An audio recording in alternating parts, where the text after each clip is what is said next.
సంకల్ప సిద్ధ జీవితం, పర్పస్ డ్రివెన్ లైఫ్. చాప్టర్ 3. మన జీవితాన్ని ఏది నడిపిస్తుంది?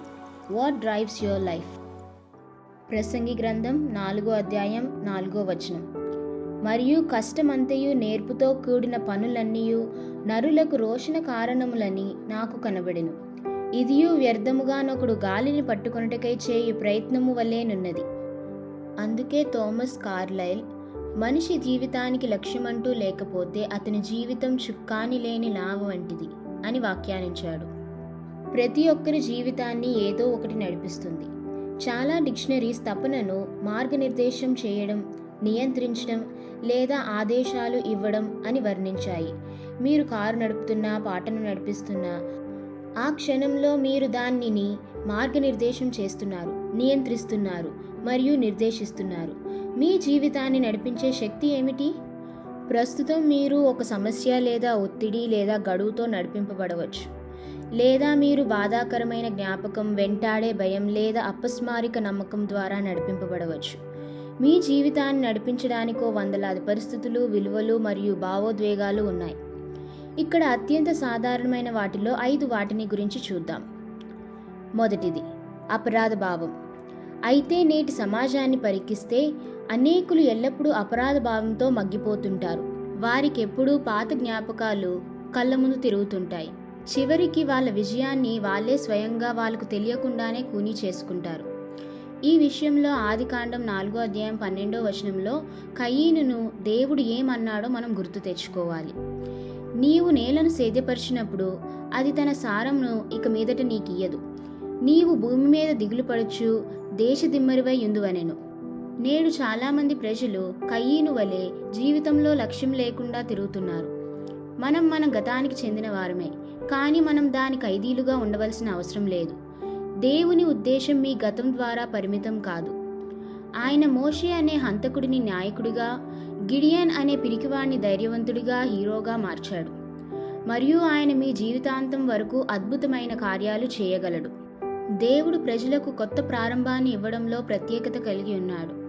అందుకే దేవుని గ్రంథం కీర్తనలు 32:1-2 వచనములలో తన అతిక్రమములకు పరిహారం నొందినవాడు, తన పాపమునకు ప్రాయశ్చిత్తము నొందినవాడు ధన్యుడు.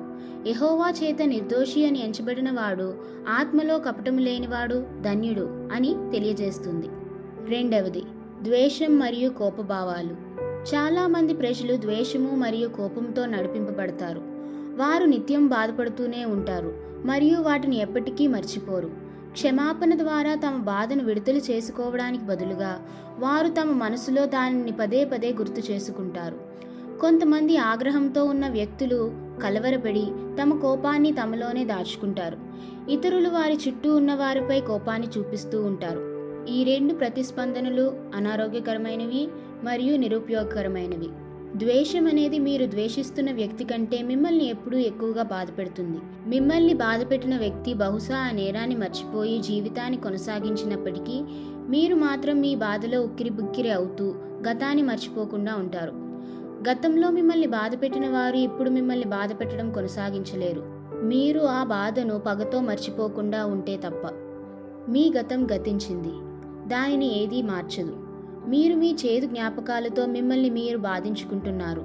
మీ మంచి కోసమే దాని నుండి నేర్చుకోండి, ఆపై దానిని వదిలేయండి. అందుకే దేవుని గ్రంథం యోబు 5వ అధ్యాయం 2వ వచనంలో దౌర్భాగ్యంను గూర్చి ఏడ్చుట వలన మూఢులు నశించెదరు, బుద్ధి లేని వారు అసూయ వలన చచ్చెదరు అని చెప్పబడి ఉన్నది. మూడవది భయం భావం. అనేకులు భయంతో వణికిపోతుంటారు. వారి భయాలు బాధాకరమైన అనుభవం, అవాస్తవిక అంచనాలు, అధిక నియంత్రణ కలిగిన ఇంటిలో పెరగడం లేదా జన్యు సిద్ధత ఫలితంగా ఉండవచ్చు. కారణం ఏదైనా, భయంతో నడిపింపబడే వ్యక్తులు తరచుగా గొప్ప అవకాశాలను కోల్పోతారు. ఎందుకంటే వారు సాహసం చేయడానికి భయపడతారు. బదులుగా వారు జీవితాన్ని సురక్షితంగా జీవిస్తూ ప్రమాదాలను నివారించి యథాతథ స్థితిని కొనసాగించడానికి ప్రయత్నిస్తారు. భయం అనేది మనకు మనం విధించుకునే జైలు శిక్ష లాంటిది. దేవుడు మనం ఎలా స్థిరపడాలని కోరుకుంటున్నాడో దాన్ని చేరుకోకుండా చేసేది భయం.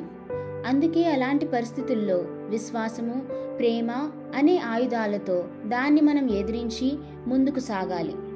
1 యోహాను 4:18 ఇలా వ్రాయబడి ఉన్నది, ప్రేమలో భయం ఉండదు, అంతేకాదు పరిపూర్ణ ప్రేమ భయమును వెళ్ళగొట్టును.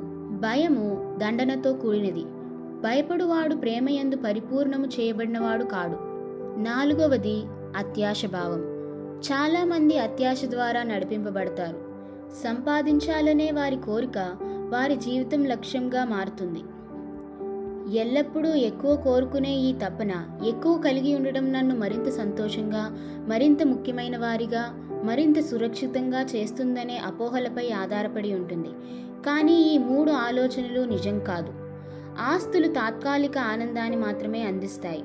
భావనలు మారవు కాబట్టి మనం చివరకు వాటితో విసుగు చెందుతాము మరియు తరువాత కొత్త, పెద్ద, మెరుగైన వర్షన్లను కోరుకుంటాము. నేను ఎక్కువ సంపాదించుకుంటే నేను మరింత ముఖ్యంగా ఉంటాననేది కూడా ఒక అపోహ. మీ వ్యక్తిగత విలువ మరియు మీ మొత్తం ఆస్తుల విలువ ఒకేలా ఉండవు. మీ విలువ మీ విలువైన వస్తువుల ద్వారా నిర్ణయించబడదు మరియు జీవితంలో అత్యంత విలువైనవి వస్తువులు కాదని దేవుడు చెబుతున్నాడు. డబ్బు గురించిన అత్యంత సాధారణ అపోహ ఏమిటంటే, ఎక్కువ డబ్బు ఉండడం నన్ను మరింత సురక్షితంగా చేస్తుంది అని అనుకుంటాము. కానీ అది నిజం కాదు. వివిధ రకాల నియంత్రించలేని కారకాల ద్వారా మనం మన సంపాదన తక్షణమే పోగొట్టుకోవచ్చు. నిజమైన భద్రత మీ నుండి ఎప్పటికీ తీసివేయలేని దానిలో మాత్రమే కనుగొనబడుతుంది. అది దేవునితో మీకున్న సంబంధం. 5వది మనుషుల మెప్పు కోసం తపన పడే భావం. ఇంకా అనేకులు మనుషుల మెప్పు కోసం తపన పడుతూ ఉంటారు. వారి తల్లిదండ్రులు లేదా జీవిత భాగస్వాములు లేదా పిల్లలు లేదా ఉపాధ్యాయులు లేదా స్నేహితుల అంచనాలు వారి జీవితాలను నియంత్రించడానికి అనుమతిస్తారు. మరికొందరు తోటి వారి ఒత్తిడికి లోనవుతారు. ఇతరులు ఏమనుకుంటారో అని ఎల్లప్పుడూ ఆందోళన చెందుతారు. దురదృష్టవశాత్తు జనసమూహాన్ని అనుసరించేవారు సాధారణంగా దానిలో తప్పిపోతారు. విజయానికి అన్ని కీలకాలు నాకు తెలియవు, కానీ వైఫల్యానికి ఒక కీలకం అందరినీ సంతోషపెట్టడానికి ప్రయత్నించడం. ఇతరుల అభిప్రాయాలచే నియంత్రించబడడం అనేది మీ జీవితానికి దేవుడు కలిగి ఉన్న ఉద్దేశాలను కోల్పోవడానికి ఖచ్చితమైన మార్గం. దీన్ని గురించి యేసయ్య ఇలా చెప్పాడు, ఎవడునూ 2 యజమానులకు దాసుడుగా నుండనేరడు. అతడు ఒకని ద్వేషించి ఒకని ప్రేమించును, లేదా ఒకని పక్షముగా నుండి ఒకని తృణీకరించుడు. మీరు దేవునికిని సిరికిని దాసులుగా నుండనేరరు. మత్తయి సువార్త 6:24. మీ జీవితాన్ని నడిపించే ఇతర శక్తులు ఉన్నాయి, కానీ అన్నీ ఒకే చివరి దశకు దారితీస్తాయి. ఉపయోగించని సామర్థ్యం, అనవసరమైన ఒత్తిడి మరియు నిరాశపూరితమైన జీవితం. ఈ 40 రోజుల ప్రయాణం సంకల్పసిద్ధ జీవితాన్ని ఎలా జీవించాలో మీకు చూపుతుంది. దేవుని ఉద్దేశాల ద్వారా మార్గనిర్దేశం చేయబడిన, నియంత్రించబడిన మరియు నిర్దేశించబడిన జీవితం. మీ జీవితానికి దేవుని ఉద్దేశాలు తెలుసుకోవడం కంటే మరేదీ ముఖ్యం కాదు, మరియు వాటిని తెలుసుకోకపోవడాన్ని ఏదీ పరిహారం చేయదు. విజయం, సంపద, కీర్తి లేదా ఆనందం కూడా పరిహారం కాదు.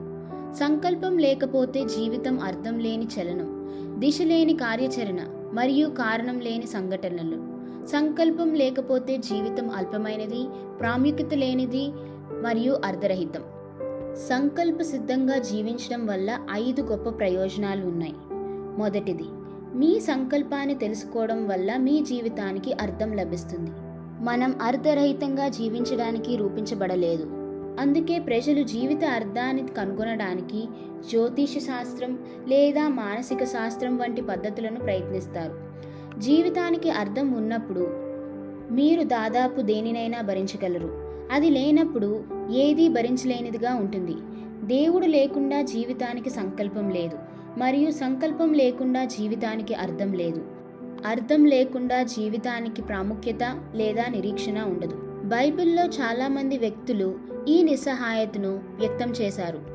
యెషయా ఇలా విలపించాడు, అయినను వ్యర్థముగా నేను కష్టపడితిని, ఫలమేమీ లేకుండా నా బలమును వృధాగా వ్యయపరిచి ఉన్నాననుకొంటిని. యెషయా గ్రంథం 49:4. యోబు ఇలా విలపించాడు, నా దినములు నేతగాని నాడి కంటెను వడిగా గతించుచున్నవి, నిరీక్షణ లేక అవి క్షయమైపోవచ్చున్నవి. యోబు గ్రంథం 7:6. జీవితంలో అత్యంత విషాదకరమైనది మరణం కాదు, కానీ జీవితానికంటూ ఓ లక్ష్యం లేకపోవడమేనని గమనించాలి. ప్రతి మనిషి ఉనికికి గాలి, నీరు ఎంత ముఖ్యమో అలాగే మన జీవితానికి నిరీక్షణ ఎంతో ముఖ్యం. మీరు జీవిత భారాలు తట్టుకోవడానికి నిరీక్షణ అవసరం. డాక్టర్ బర్నీ సీగల్ తన క్యాన్సర్ రోగులలో ఎవరు ఉపశమనం పొందుతారో ఈ ప్రశ్న అడగడం వలన అంచనా వేయగలడని కనుగొన్నాడు. ఆ ప్రశ్న ఏమిటంటే, నువ్వు 100 సంవత్సరాలు జీవించాలనుకుంటున్నావా? జీవిత లక్ష్యం గురించి లోతైన అవగాహన ఉన్నవారు అవును అని సమాధానమిచ్చారు, మరియు వారికే బతికే అవకాశం ఎక్కువ ఉంది. ఒక ఉద్దేశం ఉండటం వలన నిరీక్షణ వస్తుంది. మీరు ఉద్దేశపూర్వకంగా జీవించడం ప్రారంభించినప్పుడు మీ జీవితంలో అద్భుతమైన మార్పులు జరుగుతాయి. ఇర్మియా గ్రంథం 29వ అధ్యాయం 11వ వచనంలో యెహోవా దేవుడు, నేను మిమ్మును గూర్చి ఉద్దేశించిన సంగతులను నేనెరుగుదును. రాబోవు కాలమందు మీకు నిరీక్షణ కలుగునట్లుగా అవి సమాధానకరమైన ఉద్దేశములే గాని హానికరమైనవి కావు. ఇదే యెహోవా వాక్కు. ఈ వాక్యం మన పట్ల దేవునికి ఉన్న సంకల్పాన్ని స్పష్టం చేస్తుంది. మీరు అసాధ్యమైన పరిస్థితిని ఎదుర్కొన్నట్లుగా మీకు అనిపించవచ్చు, కానీ బైబిల్ ఎఫెసీయులకు రాసిన పత్రిక 3వ అధ్యాయంలో 20-21 వచనములలో దేవుని శక్తి గురించి ఇలా వివరిస్తుంది. మనలో కార్యసాధకమైన తన శక్తి చొప్పున మనము అడుగు వాటన్నిటికంటేనూ ఊహించు వాటన్నిటికంటేనూ అత్యధికంగా చేయు శక్తి గల దేవునికి క్రీస్తు యేసు మూలముగా సంఘములో తరతరములు సదాకాలము మహిమ కలుగునుగాక. ఆమేన్. 2వ ప్రయోజనం, మీ సంకల్పాన్ని తెలుసుకోవడం వల్ల మీ జీవితం సులభతరం అవుతుంది. మీరు ఏమి చేస్తారు మరియు ఏమి చేయాలి అనే దానిని ఇది నిర్వచిస్తుంది. ఏ కార్యకలాపాలు ముఖ్యమైనవి, ఏవి కావు అని అంచనా వేయడానికి మీ సంకల్పం నిర్ణయిస్తుంది. నా జీవితానికి దేవుడు ఉద్దేశించిన వాటిలో ఒక్కదాన్ని అయినా నెరవేర్చడానికి ఈ కార్యకలాపం నాకు సహాయపడుతుందా అని మీరు అడగాలి. స్పష్టమైన ఉద్దేశం లేకపోతే మీరు తీసుకునే నిర్ణయాలకు ఆధారం ఉండదు. మీరు ఆ సమయంలో పరిస్థితులు, ఒత్తిళ్లు మరియు మీ మానసిక స్థితి ఆధారంగా నిర్ణయాలు తీసుకుంటారు. అయితే జీవితానికి ఒక ధ్యేయమంటూ లేకుండా జీవించే వాళ్ళు ఎక్కువ ఒత్తిడికి, అలసటకు, సంఘర్షణకు గురవుతూ ఉంటారు. వీళ్ళను గురించే సామెతలు 13వ అధ్యాయం 7వ వచనంలో, ధనవంతులమని చెప్పుకొనుచు లేమిడి గలవారు కలరు, దరిద్రులమని చెప్పుకొనుచు బహుధనము గలవారు కలరు అని వ్రాయబడి ఉంది. ప్రజలు మీరు చేయాలని కోరుకునే ప్రతి దాన్ని చేయడం అసాధ్యం. దేవుని చిత్తాన్ని చేయడానికి మాత్రమే మీకు సమయం ఉంది. మీరు ఇవన్నీ పూర్తి చేయలేకపోతే మీరు దేవుడు మీకోసం సంకల్పించిన దానికంటే ఎక్కువ చేయడానికి ప్రయత్నిస్తున్నారని అర్థం, లేదా బహుశా మీరు చాలా టీవీ చూస్తున్నారని అర్థం. సంకల్పసిద్ధ జీవనం సాధారణమైన మరియు ఆరోగ్యకరమైన జీవన శైలికి దారితీస్తుంది. 3వ ప్రయోజనం, మీ సంకల్పాన్ని తెలుసుకోవడం వల్ల మీ జీవితం దృష్టి కేంద్రీకరించబడినది అవుతుంది. ఇది మీ కృషిని మరియు శక్తిని ముఖ్యమైన దానిపై దృష్టి పెట్టనిస్తుంది. మీరు ఎంపిక చేసుకోవడం ద్వారా ఉపయోగమైన వారిగా మారతారు. చిన్న చిన్న విషయాల వల్ల దృష్టి కోల్పోవడం మానవ స్వభావం. హెన్రీ డేవిడ్ థోరో ప్రజలు నిశ్శబ్ద నిరాశ, క్వైట్ డెస్పిరేషన్ జీవితాలను గడుపుతున్నారని గమనించాడు. కానీ నేడు దీనికి మంచి వివరణ లక్ష్యం లేని దృష్టి. స్పష్టమైన ఉద్దేశం లేకుండా మీరు ఉద్యోగాలు, సంబంధాలు, చర్చలు లేదా ఇతర బాహ్య అంశాలను మారుస్తూనే ఉంటారు. ప్రతి మార్పు మీ హృదయంలోని గందరగోళాన్ని పరిష్కరిస్తుందని ఆశిస్తారు. మీరు అనుకుంటారు, బహుశా ఈసారి నా సమస్యకు పరిష్కారం దొరుకుతుంది అని. కానీ అది మీ నిజమైన సమస్యను పరిష్కరించదు. దృష్టి మరియు సంకల్పం లేకపోవడం. అందుకే బైబిల్ ఎఫెసీయులకు రాసిన పత్రిక 5వ అధ్యాయం 17వ వచనంలో ఇలా చెబుతుంది, ఇందు నిమిత్తము మీరు అవివేకులు కాక ప్రభువు యొక్క చిత్తం ఏమిటో గ్రహించుకొనుడి. కాంతిలో దృష్టి కేంద్రీకరించే శక్తిని చూడవచ్చు. భూతద్దంతో సూర్యుని కిరణాలను గడ్డి లేదా కాగితంపై నిప్పు పుట్టించడానికి దృష్టించవచ్చు. ఉద్దేశపూర్వకంగా దృష్టితో జీవించిన జీవితం కంటే శక్తివంతమైనది మరొకటి లేదు. చరిత్రలో గొప్ప మార్పును తెచ్చిన పురుషులు మరియు స్త్రీలు అత్యంత దృష్టిని కలిగి ఉన్నవారే. ఉదాహరణకు అపోస్తలుడైన పౌలు దాదాపు ఒంటరిగా రోమన్ సామ్రాజ్యం అంతటా క్రైస్తవమును వ్యాప్తి చేశాడు. అతని రహస్యం దృష్టి కలిగిన జీవితం. ఆయన ఫిలిప్పీలకు రాసిన పత్రిక 3వ అధ్యాయంలో 13-14 వచనములలో, అయితే ఒకటి చేయుచున్నాను, వెనుక ఉన్నవి మరచి ముందున్న వాటికై వేగిరపడుచు క్రీస్తు యేసునందు దేవుని ఉన్నతమైన పిలుపునకు కలు బహుమానమును పొందవలెనని గురి యొద్దకే పరిగెత్తుచున్నాను అని అన్నాడు. మీ జీవితం ప్రభావితంగా ఉండాలంటే దానిపై దృష్టి పెట్టండి. అన్నీ చేయడానికి ప్రయత్నించడం మానేయండి, తక్కువ చేయండి. మంచి కార్యకలాపాలను కూడా తగ్గించి అత్యంత ముఖ్యమైన వాటిని మాత్రమే చేయండి. కార్యాచరణ మరియు ఉత్పాదకత ఒకటే కాదు. Never confuse activity with productivity. మీరు ఎటువంటి ఉద్దేశం లేకుండా బిజీగా ఉండవచ్చు, కానీ దాని అర్థం ఏమిటి? అందుకే పౌలు ఫిలిప్పీలకు రాసిన పత్రిక 3వ అధ్యాయం 15వ వచనంలో, కాబట్టి మనలో సంపూర్ణమైన వారమందరము ఈ తాత్పర్యమే కలిగి ఉందుము. అప్పుడు దేని గూర్చి అయినను మీకు వేరు తాత్పర్యము కలిగి ఉన్న ఎడల అదియు దేవుడు మీకు బయలుపరచును అని చెప్పాడు. 4వ ప్రయోజనం, మీ సంకల్పాన్ని తెలుసుకోవడం వల్ల మీ జీవితం ప్రేరేపించబడుతుంది. సంకల్పం ఎల్లప్పుడూ ఆసక్తిని ఉత్పత్తి చేస్తుంది. మరోవైపు మీకు ఒక లక్ష్యం లేనప్పుడు ఆసక్తి చెదిరిపోతుంది. మంచం మీద నుండి లేవడం కూడా కష్టంగా ఉంటుంది. సాధారణంగా మనల్ని అలసిపోయేలా చేసేది, మన బలాన్ని హర్షింపజేసేది, మన ఆనందాన్ని దోచుకునేది ఎక్కువ పని కాదు, అర్ధరహితమైన పని. జార్జ్ బెర్నార్డ్ షా ఇలా రాశాడు, ఏదో ఓ మహదాశయాన్ని సాధించడానికి నీవు ఒక బల సంపన్నుడమైన సాధనమని, సహజ సిద్ధమైన శక్తిగా నిన్ను నీవే భావించాలి. స్వార్థానికి బందివై రోగాలతో ముక్కుతూ మూల్గుతూ బాధలతో కృంగిపోతూ ప్రపంచం ఏ విధంగా కూడా నన్ను సంతోషపెట్టేదిగా లేదని గొనగకుండా ఉండాలి. ఇదే అసలు సిసలైన ఆనందం. ఆఖరి ప్రయోజనం 5వది, మీ సంకల్పాన్ని తెలుసుకోవడం మిమ్మల్ని నిత్య జీవానికి సిద్ధం చేస్తుంది. చాలామంది తమ జీవితాలను భూమిపై శాశ్వత వారసత్వాన్ని సృష్టించడానికి ప్రయత్నిస్తూ గడుపుతారు. వారు పోయినప్పుడు వారు గుర్తుంచుకోబడాలని కోరుకుంటారు. అయినప్పటికీ చివరికి ముఖ్యమైన విషయం ఏమిటంటే, ఇతరులు మీ జీవితం గురించి ఏమి చెప్తారు అనేది కాదు, దేవుడు ఏమి చెప్తాడు అనేది.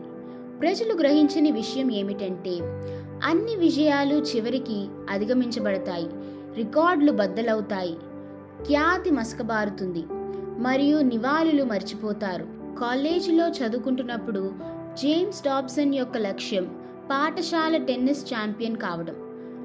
తన ట్రోఫీని పాఠశాల ట్రోఫీ క్యాబినెట్లో ప్రముఖంగా ఉంచినప్పుడు అతను గర్వపడ్డాడు. సంవత్సరాల తర్వాత ఎవరో అతనికి ఆ ట్రోఫీని పోస్ట్ చేశారు. పాఠశాల పునర్నిర్మించబడినప్పుడు వారు దానిని చెత్తబుట్టలో కనుగొన్నారు. జిమ్ అనే వ్యక్తి ఇలా అన్నాడు, తగినంత సమయం ఇస్తే మీ ట్రోఫీలన్నీ వేరొకరిచే చెత్త కుప్పలో వేయబడతాయి. భూ సంబంధమైన వారసత్వాన్ని సృష్టించడానికి జీవించడం అనేది స్వల్ప దృష్టి గల లక్ష్యం. సమయాన్ని తెలివిగా ఉపయోగించడం అంటే శాశ్వతమైన వారసత్వాన్ని నిర్మించడం. మీరు గుర్తించుకోబడడానికి భూమిపై ఉంచబడలేదు, నిత్య జీవం కోసం సిద్ధం కావడానికి మీరు ఇక్కడ ఉంచబడ్డారు. ఒకరోజు మీరు దేవుని ముందు నిలబడతారు మరియు మీరు నిత్య జీవంలోకి ప్రవేశించే ముందు ఆయన మీ జీవితాన్ని పరిశీలన చేసి చివరి పరీక్ష చేస్తాడు. బైబిల్లో రోమీలకు రాసిన పత్రిక 14వ అధ్యాయం 10, 11, 12 వచనములలో పౌలు ఈ విషయమై హెచ్చరిస్తున్నాడు. మనమందరము దేవుని న్యాయపీఠం ఎదుట నిలుతుము. నా తోడు ప్రతి మోకాలును నా ఎదుట వంగును, ప్రతి నాలుకయు దేవుని స్తుతించును అని ప్రభువు చెప్పుచున్నాడని వ్రాయబడి ఉన్నది గనుక మనలో ప్రతి వాడును తన్ను గురించి దేవునికి లెక్క అప్పగింపవలెను. అదృష్టవశాత్తు దేవుడు మనం ఈ పరీక్షలో ఉత్తీర్ణులవ్వాలని కోరుకుంటున్నాడు. అందుకే ఆయన మనకు ప్రశ్నలను ముందుగానే ఇచ్చాడు. దేవుడు మనల్ని 2 కీలకమైన ప్రశ్నలు అడుగుతాడని మనం బైబిల్ నుండి ఊహించవచ్చు. మొదటిది, నా కుమారుడైన యేసుక్రీస్తుతో మీరు ఏమి చేశారు? దేవుడు మీ మతపరమైన నేపథ్యం లేదా సిద్ధాంతపరమైన అభిప్రాయాల గురించి అడగడు. ముఖ్యమైన విషయం ఏమిటంటే, యేసు మీ కోసం చేసిన దానిని మీరు అంగీకరించారా? మరియు మీరు ఆయనను ప్రేమించడం, విశ్వసించడం నేర్చుకున్నారా? యేసు నేనే మార్గమును, సత్యమును, జీవమును, నా ద్వారానే తప్ప ఎవడునూ తండ్రి యొద్దకు రాడు అని యోహాను సువార్త 14వ అధ్యాయం 6వ వచనంలో రాయబడి ఉన్నది. రెండవది, నేను నీకు ఇచ్చిన దానితో నీవు ఏం చేశావు? నీ జీవితంలో దేవుడు నీకు ఇచ్చిన అన్ని బహుమతులు, ప్రతిభ, అవకాశాలు, శక్తి, సంబంధాలు మరియు ఆస్తులను ఏమి చేశావు? వాటిని నీ కోసం ఖర్చు చేశావా లేదా దేవుడు నిన్ను సృష్టించిన ప్రయోజనాల కోసం వాటిని ఉపయోగించావా? ఈ 2 ప్రశ్నలకు మిమ్మల్ని సిద్ధం చేయడమే ఈ పుస్తకం యొక్క లక్ష్యం. మొదటి ప్రశ్న మీరు నిత్యత్వాన్ని ఎక్కడ గడుపుతారో నిర్ణయిస్తుంది. రెండవ ప్రశ్న మీరు నిత్యత్వంలో ఏమి చేస్తారో నిర్ణయిస్తుంది. ఈ పుస్తకం చివరి నాటికి మీరు 2 ప్రశ్నలకు సమాధానం ఇవ్వడానికి సిద్ధంగా ఉంటారు. మూడవ రోజు నా సంకల్పమును గురించి ఆలోచించాల్సిన అంశం. సంకల్ప సిద్ధ జీవితమే శాంతికి మార్గం. గుర్తించుకోవలసిన వాక్యం. ఎవని మనసు నీ మీద ఆనుకొనునో వానిని నీవు పూర్ణ శాంతి గలవానిగా కాపాడదు. ఏలయనగా అతడు నీ యందు విశ్వాసముంచి ఉన్నాడు. యెషయా గ్రంథం 26వ అధ్యాయం 3వ వచనం. పరిశీలనాంశము. నా జీవితాన్ని నడిపించే శక్తి ఎవరని నా కుటుంబం, నా స్నేహితులు చెబుతున్నారు. నేనెలా ఉండాలనుకుంటున్నాను?